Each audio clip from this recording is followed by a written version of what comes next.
غفور الرحیم ہے۔ یسألونک عن الخمر والمیسر، اب دیکھیے یہاں سے شریعت کا جو بلو پرنٹ اب تیار ہونا شروع ہوا، کچھ احکام پہلے آ چکے اور کچھ احکام اب آ رہے ہیں، تو بیچ بیچ میں یہ لڑیاں جو ہیں کٹی ہوئی ہیں۔ یہ آپ سے پوچھ رہے ہیں نبی صلی اللہ علیہ وسلم شراب اور جوئے کے بارے میں، قل فیہما اسم کبیر، اے نبی ان سے کہہ دیجئے کہ ان دونوں کے اندر بہت بڑے گناہ کی پہلو ہے، ومنافع للناس، اور لوگوں کے لیے کچھ منفعتیں بھی ہیں، وَإِسْمُهُمَا أَكْبَرُ مِن نَّفْعِهِمَا، اور ان کا جو گناہ کا پہلو ہے وہ نفع کے پہلو سے بڑا ہے، بس یعنی اشارہ کر دیا کہ چھوڑ دو اس کو، اب تمہاری عقل سلیم کے حوالے معاملہ ہے، حقیقت تم پر کھول دی گئی، یہ ابتدائی حکم ہے لیکن حکم کے پیرائے میں نہیں، بس یہ ہے کہ کچھ فائدے بھی ہیں، وہ تو ہے میں سے غرض نشات ہے کچھ روسیا کو، ایک گونا بے خودی مجھے دن رات چاہیے، اور میں کدے کی راہ سے ہو کر گزر گیا ورنہ سفر حیات کا بے حد طویل تھا۔ یہ حکمت سمجھ لیجئے کہ جوئے میں اور میسر میں کیا چیز مشترک ہے کہ دونوں کو جمع کیا گیا۔ شراب میں بھی انسان حقائق سے اپنے آپ کو منقطع کرتا ہے اور محنت سے جی چراتا ہے، He doesn't want to see the facts، مواجہہ کرنے کو تیار نہیں، فیس کرنے کو تیار نہیں ہے bitter facts of life کو، تو میں ایک گونا بے خودی مجھے دن رات چاہیے۔ اور جوا بھی محنت کی نفی ہے، چانس، داؤ لگاؤ، ایک ہے محنت سے ایک آدمی کما رہا ہے، مشقت کر رہا ہے، کھوکھا ہے یا کوئی چھابڑی لے کے جا رہا ہے یا کچھ اور کام ریڑھی چلا رہا ہے، وہ اپنی کوئی کمائی کر رہا ہے، اور ایک داؤ لگاؤ، داؤ سے کمانا، چانس پر کمانا، یہ بھی محنت کی نفی ہے۔ تو یہ دونوں کے اندر اصل میں علت ایک ہی ہے۔ یسألونک عن الخمر والمیسر قل فیہما اسم کبیر ومنافع للناس واسمہما اکبر من نفعہما ویسألونک ماذا ینفقون قل العفو، اور یہ پوچھتے ہیں کتنا خرچ کریں، انفقوا انفقوا انفقوا وانفقوا فی سبیل اللہ ولا تلقوا بایدیکم الی التہلکہ، یہ آیت پر کل پڑھ چکے ہیں، اپنے آپ کو اپنے ہاتھوں ہلاکت میں نہ ڈھونکو، کتنا خرچ کرے، کچھ ہمیں مقدار بھی بتا دی جائے۔ فرمایا قل العفو، جو بھی تمہاری ضرورت سے زائد ہے۔ اللہ یہ بھی نہیں کرتا کہ اپنی ضرورتوں کو بھی تم پیچھے ڈال دو، نہیں، ضرورتیں اپنی پوری کرو، پھر جو اب تمہارے پاس ہے، اب یہ سمجھیے کہ جو ایک کمیونسٹ فلسفی ہے اس میں بھی ایک اصطلاح سرپلس ویلیو، ایک سرپلس ویلیو یہ ہے عفو، جو تمہاری ضروریات سے زائد ہے، یہ سرپلس ویلیو ہے، یہ اللہ کی راہ میں دے دو۔ اس کو بچا کر رکھنا جو ہے اللہ پر آپ بے اعتمادی کا اظہار کر رہے ہیں کہ اللہ کل نہیں دے گا مجھے، میں بچا کے رکھوں۔ یسألونک ماذا ینفقون قل العفو، لیکن اس میں یہ ہے کہ ضرورتیں کتنی ہیں، کیا ہے، اس کا کوئی پیمانہ مقرر نہیں کیا۔ یہ ہے باطنی روح، جس کے اندر اللہ کی محبت اور آخرت کا ایمان بڑھتا جائے گا، وہ اتنا ہی اپنی بیلٹ ٹائٹ کرے گا، اپنی ضرورتیں کم کرے گا، اپنے معیار زندگی کو پست کرے گا، اور زیادہ سے زیادہ جو ہے وہ اللہ کی راہ میں دے گا۔ لیکن اصول یہ ہے کہ ہر شخص یہ دیکھے کہ جو میری ضرورت سے زائد ہے اسے میں ریٹین نہ کروں، اسے میں دے دوں۔ اس انفاق پر پورے 2 رکوع آگے آنے والے ہیں سورہ مبارکہ میں۔ کذالک یبین اللہ لکم الآیات لعلکم تتفکرون، اسی طرح اللہ تعالی اپنی آیات تمہارے لیے واضح کر رہا ہے تاکہ تم تفکر کرو، غور کرو، فی الدنیا والآخرہ، تمہارا یہ غور دنیا کے بارے میں بھی ہونا چاہیے، آخرت کے بارے میں۔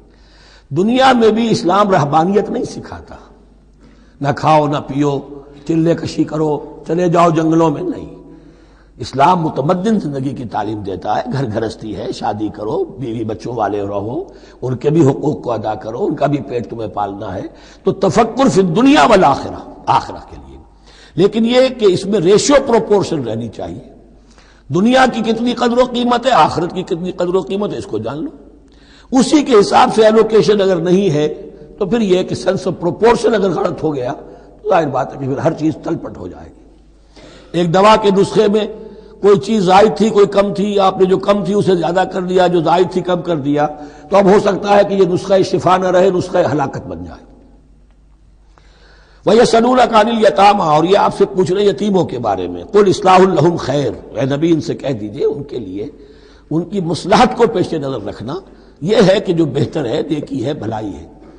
اصل میں سورہ بنی اسرائیل کی آیت جو ہے وہ لوگوں کے سامنے تھی، وَلَا تَقْرَبُوا مَالَ الْيَتِيمِ إِلَّا بِالَّتِي هِيَ أَحْسَنُ، مال یتیم کے قریب تک نہ پھٹکو، یعنی گڑبڑ کر لو گے اپنے اموال میں، اس میں سے یہ کہ ہو سکتا ہے کہ ان کا کوئی مال تمہارے پیٹ میں چلا جائے، ہانڈی مشترک ہے، اب اس میں ظاہر بات ہے یتیم نے بھی کھانا ہے، تم نے بھی کھانا ہے، اچھی اچھی بوٹیاں تم نے کھا لی ہیں اور یتیم کے لیے جو ہے خرچہ تو پورا ڈال دیا، لیکن یہ کہ اس کے لیے بیچارے کے لیے چھچڑے چھوڑ دیے۔ تو یہ چیز روکنے کے لیے کہا گیا تھا مکی صورتوں میں وَلَا تَقْرَبُوا مَالَ الْيَتِيمِ إِلَّا بِالَّتِي أَحْسَنُ۔ اب صحابہ کے لیے تو یہ چیزیں ایسی تھیں کہ اشارہ ذرا سا ہو گیا اور انہوں نے اس پر عمل کیا، انہوں نے ہڈیاں علیحدہ کر دی تاکہ ان کا خرچہ بالکل علیحدہ رہے۔ اب اس میں تکلیف ہو رہی تھی، ایک گھر کے اندر ہی ایک یتیم ہے، اس کا خرچہ اس کے مال میں سے نکالا جا رہا ہے۔ فرمایا کہ یہ مقصد نہیں تھا، مقصد یہ تھا کہ تم ان کے مال ہڑپ نہ کر جاؤ۔ قل اصلاح لہم خیر، قل اصلاح لہم خیر، ان کے لیے اصلاح کرنا بھلائی کا ہے۔ وَإِن تُخَالِطُوهُمْ فَإِخْوَانُكُمْ، اگر تم اپنے ساتھ ان کو ملائے رکھو تو وہ تمہارے بھائی ہیں۔ وَاللَّهُ يَعْلَمُ الْمُفْسِدَ مِنَ الْمُصْلِحِ، اللہ جانتا ہے مفسد کو بھی مصلح کو بھی، وہ جانتا ہے کہ یہ آدمی گڑبڑ کر رہا ہے، یہ ہڈیاں علیحدہ کر کے بھی گڑبڑ کر سکتا ہے، اور یہ وہ شخص ہے کہ جو ہڈیاں مشترک کر کے بھی حق پر رہ سکتا ہے۔ وَلَوْ شَاءَ اللَّهُ لَعَنَتَكُمْ، اگر اللہ چاہتا تو تمہیں سختی میں ڈالے ہی رکھتا، تم پر مشقت جو ہے یہ کیے رکھتا۔ ان اللہ عزیز الحکیم، یقیناً اللہ زبردست ہے، حکمت والا ہے۔ ایک طرف وہ سختی بھی کرتا ہے، زبردست ہے، لیکن وہ اس کے ہر حکم کے اندر حکمت بھی ہے، اور جہاں حکمت نرمی کی متقاضی ہوتی ہے وہاں وہ رعایت بھی دیتا ہے۔ وَلَا تَنكِحُوا الْمُشْرِكَاتِ حَتَّىٰ يُؤْمِنَّ، اور مشرک عورتوں سے نکاح نہ کرو جب تک کہ وہ ایمان نہ لے آئیں۔ وَلَا أَمَةٌ مُؤْمِنَةٌ خَيْرٌ مِّن مُشْرِكَةٍ وَلَوْ أَعْجَبَتْكُمْ، ایک مومنہ خواہ وہ لونڈی ہو وہ بہتر ہے ایک مشرکہ سے خواہ وہ آزاد عورت ہو۔ وَلَوْ أَعْجَبَتْكُمْ، اور مزید یہ کہ وہ تمہیں اچھی بھی لگتی ہو۔ وَلَا تُنكِحُوا الْمُشْرِكِينَ، اور نہ اپنی عورتوں کا نکاح کرو، نکاح میں دو اپنی عورتوں کو، اپنی بیٹیوں کو مشرکوں کے، حتیٰ یؤمنوا، جب تک کہ وہ ایمان نہ لے آئیں۔ وَلَعَبْدٌ مُّؤْمِنٌ خَيْرٌ مِّن مُّشْرِكٍ وَلَوْ أَعْجَبَكُمْ، مسلمان اگر غلام ہے تو وہ بھی بہتر سمجھو مشرک سے جو آزاد ہے اور وہ تمہیں پسند بھی ہے، مالدار بھی ہے یا اور بھی ہے، اس کے اندر دوسرے پہلو بھی ہیں۔ اولئک یدعون الی النار، دیکھو وہ جو ہے وہ پکار رہے ہیں، آگ کی طرف بلا رہے ہیں، تمہیں بھی لے جائیں گے، تمہاری اولاد کو بھی لے جائیں گے۔ واللہ یدعو الی الجنۃ والمغفرۃ باذنہ، اللہ تمہیں بلا رہا ہے جنت کی طرف اور مغفرت کی طرف اپنے حکم سے۔ وَيُبَيِّنُ آیاتہ للناس لعلہم یتذکرون، اور اللہ اپنی آیات واضح کر رہا ہے لوگوں کے لیے تاکہ وہ نصیحت اخذ کریں۔ وَيَسْأَلُونَكَ عَنِ الْمَحِيضِ، اور وہ عورتوں کے ایام ماہواری کے بارے میں آپ سے سوال کر رہے ہیں۔ قُلْ هُوَ أَذًى، کہہ دیجئے وہ ایک ناپاکی بھی ہے اور ایک تکلیف کا مسئلہ بھی ہے۔ فَاعْتَزِلُوا النِّسَاءَ فِي الْمَحِيضِ، تو حیض کی حالت میں اگر تمہاری بیویاں ہوں تو ان سے علیحدہ رہو، مقاربت نہ کرو۔ وَلَا تَقْرَبُوهُنَّ حَتَّىٰ يَطْهُرْنَ، اور ان سے مقاربت نہ کرو یہاں تک کہ وہ پاک ہو جائیں۔ فَإِذَا تَطَهَّرْنَ، اور جب وہ خوب پاک ہو جائیں، فَأْتُوهُنَّ مِنْ حَيْثُ أَمَرَكُمُ اللَّهُ، تو اب ان کی طرف جاؤ، جو بھی تمہیں تعلق قائم کرنا ہے کرو، جہاں سے کہ تمہارے رب نے تمہیں حکم دیا، اللہ نے حکم دیا ہے۔ یہ اللہ کا حکم کیا ہے؟ یہ ہے امر طبیعی، ہر انسان جانتا ہے، ہر حیوان کو معلوم ہے، وہ طبیعی شے ہے۔ لیکن یہ کہ اب عورتوں کے ساتھ بھی اگر انسان جو ہے وہ لواطت کا فعل شروع کر دے، قوم عمل لوط، تو ظاہر بات ہے کہ عمل قوم لوط تو وہ چیز جو ہے غلط ہے، وہ حرام ہے۔ یہ تو اللہ تعالیٰ نے جو بھی تمہاری فطرت میں ڈالا ہے راستہ، وہ در حقیقت من حیث امرکم اللہ، ان اللہ یحب التوابین ویحب المتطہرین، یقیناً اللہ محبت کرتا ہے بہت توبہ کرنے والوں سے اور بہت پاک بازی اختیار کرنے والوں سے، ان ناپاک چیزوں سے دور رہنے میں۔ نساؤکم حرث لکم، تمہاری بیویاں تمہارے لیے کھیتیوں کے مانند ہیں، جیسے کھیت میں بوتے ہو، فصل کاٹتے ہو، بیویوں کے ذریعے سے اللہ تعالیٰ تمہیں اولاد عطا کرتا ہے۔ فاتو حرثکم انا شئتم، تو جو بھی کھیتی والی جگہ ہے ادھر تم جاؤ جدھر سے چاہو، یعنی اس میں یہ ہے کہ کوئی رکاوٹ نہیں ہے، وہ داہنی طرف سے بائیں طرف سے جدھر سے بھی ہو، لیکن ہو وہ فرج کے اندر، وہ وقت کے اندر معاملہ نہ ہو۔ فاتو حرثکم انا شئتم وقدموا لانفسکم، اور اپنے آگے کے لیے سامان کرو، یعنی اپنی اولاد۔ انسان جو ہے بڑھاپے کے لیے اس کا ایسٹ بنتی ہے اس کی اولاد۔ آج تو دنیا اولاد سے بھاگتی ہے، لیکن ایک زمانے میں تو اولاد جو ہے وہ عصائے پیری شمار ہوتی تھی۔ وَقَدِّمُوا لِأَنفُسَكُمْ وَاتَّقُوا اللَّهَ وَاعْلَمُوا أَنَّكُمْ مُلَاقُوهُ، اور اللہ سے کا تقوی اختیار کرو۔ ابھی آپ دیکھیں گے کہ جو حکم بھی شریعت کا آئے گا بار بار تکرار کے ساتھ جو ہے اس میں تو تقوی کا ذکر بار بار آئے گا کہ ایک قانون ہے، اس کی قانونیت ہے، ایک ہے تقوی۔ قانون کی لاکھ پیروی کی جا رہی ہو، تقوی نہ ہو تو وہ قانون جو ہے وہ مذاق بن جائے گا، تماشا بن جائے گا۔ اس کے بعد مثالیں آئیں گی ابھی۔ واتقوا اللہ واعلموا انکم ملاقوہ، اور اللہ کا تقوی اختیار کرو اور جان لو تمہیں اس سے مل کر رہنا ہے، حاضر ہونا ہے اس کے جناب میں۔ وبشر المؤمنین، اور اے نبی اہل ایمان کو بشارت دے دیجئے۔ ولا تجعلوا اللہ عرضۃ لایمانکم، ایک اور حکم آ گیا، اللہ تعالیٰ کا نام جو ہے وہ تختہ مشق نہ بنا لو اپنی قسموں کے لیے۔ قسم کھا بیٹھا، میں تو اللہ کی قسم کھا بیٹھا ہوں، اب یہ قسم کھا بیٹھا اس لیے میں یہ کام نہیں کر سکتا، چاہے وہ نیکی کا کام تھا، کسی وقت غصے میں آدمی آ کر قسم کھا بیٹھتا ہے۔ حضرت ابو بکر صدیق نے بھی قسم کھا لی تھی۔ مستح ان کا ایک ایسا تھا مسلمان غریب جس کی وہ مدد کیا کرتے تھے، لیکن مستح بھی جب حضرت عائشہ پر تہمت میں ملوث ہو گیا تو حضرت ابو بکر نے قسم کھا لی کہ یہ بدبخت جس کی میں سرپرستی کرتا رہا، یہ بھی میری بیٹی پر تہمت لگانے میں شامل ہو گیا، اب میں اس کی کبھی مدد نہیں کروں گا۔ یہ سورہ نور میں آئے گا، ان سے کہا گیا نہیں ایسا نہ کرو، تم اپنے نیکی کے دروازے کو کیوں بند کرتے ہو؟ قسم کھا لی، قسم کو کھول دو، کفارہ دے۔ وَلَا تَجْعَلُوا اللَّهَ عُرْضَةً لِأَيْمَانِكُمْ أَن تَبَرُّوا وَتَتَّقُوا، نیکی کا کام کرنے سے، تقوی کے کام سے رکنے کے لیے قسم کھا لینا۔ وَتُصْلِحُوا بَيْنَ النَّاسِ، اور اس سے کہ لوگوں کے مابین مصالحت کرو۔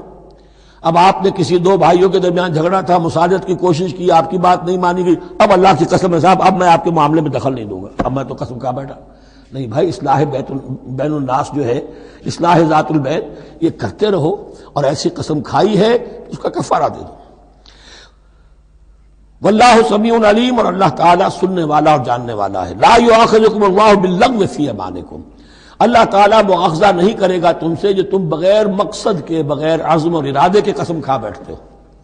یہ عربوں کا رواج ہے، واللہ باللہ کے بغیر ان کا کوئی جملہ شروع ہی نہیں ہوتا، تو یہ در حقیقت قسم کھانے کا ان کی اس وقت نیت نہیں ہوتی، بلکہ یہ ان کا ایک جس کو ہم کہتے ہیں تقیہ کلام ہے، ان کا ایک اسلوب ہے گفتگو کا، واللہ باللہ ہے، تو اس پر مؤاخذہ نہیں ہے۔ وَلَٰكِن يُؤَاخِذُكُم بِمَا كَسَبَتْ قُلُوبُكُم، ہاں جو تم نے ارادہ کر کے، تمہارے دلی ارادے کے ساتھ جو تم نے قسم کھائی ہے، پھر اس پر مؤاخذہ ہوگا، اسے توڑو گے اس کا ایک کفارہ ہے، وہ بعد میں آئے گا، وہ کفارہ جو ہے وہ پھر سورہ مائدہ کے اندر آ جائے گا۔ میں نے عرض کیا تھا کہ یہ اصل میں سورہ بقرہ میں بلو پرنٹ آ رہا ہے شریعت اسلامی کا، اور اس کے جو اصل چیزیں ہیں وہ پوری تکمیلی احکام وہ پھر آخر میں آئیں گے، کچھ سورہ نساء میں، کچھ سورہ مائدہ میں۔ واللہ غفور حلیم، اللہ غفور ہے، بخشنے والا ہے اور حلیم ہے، فوراً نہیں پکڑتا، فوراً سزا نہیں دیتا، مہلت دیتا ہے کہ اصلاح کر لو۔ للذین یولون من نسائہم تربص اربعۃ اشہر، اب یہ بھی ایک قسم کھا لی جاتی تھی کہ کسی وقت کسی مرد نے، کسی شوہر نے قسم کھا لی اب میں اپنی بیوی کے قریب نہیں جاؤں گا، ناراض ہو گئے، غصہ آ گیا، میں تمہارے سے کوئی تعلق نہیں رکھوں گا، یہ ایلا کہلاتا تھا۔ حضور نے بھی ایلا فرمایا تھا اپنی ازواج مطہرات سے جب انہوں نے کچھ زیادہ نفقے کا مطالبہ کیا تھا کہ اب عام مسلمانوں کے ہاں بھی خوشحالی آ گئی ہے تو اب ہمارے اوپر یہ سختی کیوں ہے، ہمارا بھی جو نفقات ہیں، ہمارا جو خرچ ہے، وظائف ہیں، بڑھائے جائیں۔ اس پر حضور نے پھر ایلا کیا، اس کا ذکر ہے، وہ بعد میں آئے گا۔ لیکن وہاں عام طور پر لوگ قسم کھا کے بیٹھ جاتے تھے، اب قسم کھا لی ہے، پچھتا بھی رہے، کیا کریں، قسم کھا چکے، اب بیوی کے پاس کیسے جائیں؟ اب وہ بیوی معلق ہے، نہ وہ شادی شداؤں میں ہے اور نہ وہ علیحدہ ہے، آزاد ہے۔ للذین یولون من نسائہم تربص اربعۃ اشہر، 4 مہینے کے لیے تو وہ انتظار کیا جا سکتا ہے۔ فإن فاؤوا، اس دوران میں اگر وہ لوٹے، اپنی قسم کو ختم کرے اور رجوع کر لیں، تعلق کے زن و شوق قائم کریں، فإن اللہ غفور رحیم، تو اللہ تعالیٰ غفور اور رحیم ہے۔ وإن عزموا الطلاق، اور اگر وہ طلاق کا ارادہ کر چکے ہوں کہ واقعتاً اب ان سے سیپریشن ہی ہے، فإن اللہ سمیع علیم، تو اللہ تعالیٰ سننے والا، جاننے والا ہے۔ یعنی یہ کہ 4 مہینے سے زیادہ معلق نہ رکھو کسی کو، یا ادھر یا ادھر، یا فیصلہ کرو اور اسے فارغ کرو، اور یا پھر یہ کہ اپنی وہ قسم ختم کرو اور اس کا جو بھی کفارہ ہے وہ ادا کرو۔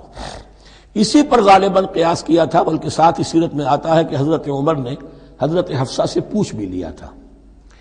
حالانکہ دیکھیے کہ باپ اور بیٹی کا معاملہ ہو رہا ہے اور باپ بیٹی سے سوال کر رہا ہے، دین کے معاملے میں حیا اور شرم کی بات نہیں ہوتی۔ ان اللہ لا یستحی ان یضرب مثلا ما بعوضۃ فما فوقها، تو یہ کہ جو لوگ جہاد پر جاتے تھے کچھ سال بھر گھر واپس نہیں آ رہا، اب ایک طرف تو ان پر مشقت ہے، وہ بیویوں سے دور ہیں، اہل و عیال سے دور ہیں، ادھر عورتیں جو ہیں وہ بغیر شوہروں کے جو وقت گزار رہی ہیں، تو پوچھا کہ کتنا عرصہ تم سمجھتی ہو کہ ایک عورت اپنی عصمت اور عفت کو سنبھال کر اپنے شوہر کا انتظار کر سکتی؟ تو حضرت حفصہ نے کہا 4 ماہ. اور میں سمجھتا ہوں شاید انہوں نے اسی پر کہا ہو کہ یہ معلق رکھنے کا حکم بھی قرآن مجید میں جو ہے زیادہ سے زیادہ اس کی مہلت 4 مہینے ہے. والمطلقات یتربصن بانفسهن 3 قروء، اور جنہیں طلاق دے دی جائے ان پر لازم ہے کہ وہ اپنے جیوں کو روکے رکھیں 3 حیض تک. یہ عدت ہے، طلاق کے بعد 3 مہینے کی عدت ہے.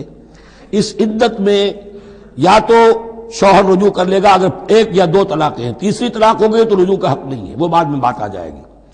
اور اسی میں چاہے تو اس کے بعد جب مدت ختم ہو جائے گی تو پھر اب شوہر کا حق ختم ہو جائے گا، اب وہ آزاد ہوگی، لیکن اس مدت کے اندر وہ دوسری شادی نہیں کر سکتی. والمطلقات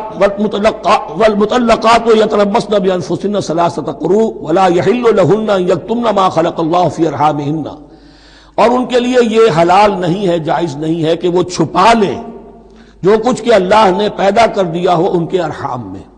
اگر حمل ٹھہر گیا ہے اور بیوی کو ڈر ہے کہ اب یہ شوہر تو طلاق دے دے گا، وہ اپنا حمل چھپا رہی ہے تاکہ پتہ ہی نہ چلے اس کو، کیونکہ وہ چاہے گی کہ بچہ میرے پاس رہے، بچہ بچی جو بھی ہو. ظاہر بات ہے کہ بچہ اور بچی جو ہے وہ ماں کے لیے تو جگر گوشہ ہے، اس کے جسم کا ٹکڑا ہے، اس کے جسم کا لوتھڑا ہے، تو وہ چھپانے کی ٹینڈنسی ہوتی ہے کہ وہ جھگڑا ہی نہ اٹھے. ولا يحل لهن ان يكتمن، ان کے لیے جائز نہیں ہے کہ وہ چھپائیں ما خلق اللہ فی ارحامہن، جو کچھ کے پیدا کر دیا ہے اللہ نے ان کے رحموں میں. ان کن یؤمن باللہ والیوم الاخر، اگر وہ فی الواقع ایمان رکھنے والی ہے اللہ پر اور یوم آخر پر. وبعولتهن احق بردهن فی ذلک ان ارادوا اصلاحا، اور یہ جو عدت کی مدت ہے اس میں ان کے شوہروں کو حق حاصل ہے، زیادہ حقدار ہیں کہ انہیں لوٹا لیں. اسے رجعت کہتے ہیں، رجوع کیا جا سکتا ہے عدت کے اندر لیکن تیسری طلاق کے بعد نہیں. پہلی طلاق، دوسری طلاق، اس کے بعد دونوں میں جو عدت ہوگی اس میں رجوع کر سکتا ہے شوہر، اس کا اختیار ہے. بیوی کو نہ کہنے کا اختیار نہیں ہے کہ اب تم طلاق دے چکے ہو، اب میں تمہاری بات ماننے کو تیار نہیں ہوں، اس کا اسے حق نہیں ہے. اسے پھر وہ مرد کا جو حق ہے وَبَعُولَتُهُنَّ أَحَقُّ بِرَدِّهِنَّ، وہ زیادہ حقدار ہے کہ انہیں لوٹا لے. فی ذالک، اس مدت کے اندر ان ارادوا اصلاحا، اگر وہ واقعتاً اصلاح ہی چاہتے ہیں. وَلَهُنَّ مِثْلُ الَّذِي عَلَيْهِنَّ بِالْمَعْرُوفِ، اور ان کے لیے حقوق ہیں جو کہ مناسبت سے ہیں ان کی ذمہ داریوں کے. وَلِلرِّجَالِ عَلَيْهِنَّ دَرَجَةٌ، اور مردوں کو ان پر ایک درجہ فوقیت کا، ایک درجہ فضیلت کا، ایک درجہ حقوق کا حاصل ہے. واللہ عزیز الحکیم، اور اللہ تعالیٰ سب کچھ جاننے والا، اللہ زبردست ہے اور حکمت والا ہے. یہ آیت اصل میں اس زمانے میں بہت مس انٹرپریٹ ہوئی ہے اور بعض مترجمین نے بھی ترجمہ غلط کیا ہے. یعنی اس کا یہ ترجمہ کرنا لہن مثل الذی علیہن، ان کے بھی حقوق مردوں پر ویسے ہی ہیں جیسے مردوں کے حقوق ہیں ان پر، تو یہ تو مساوات ہو گئی.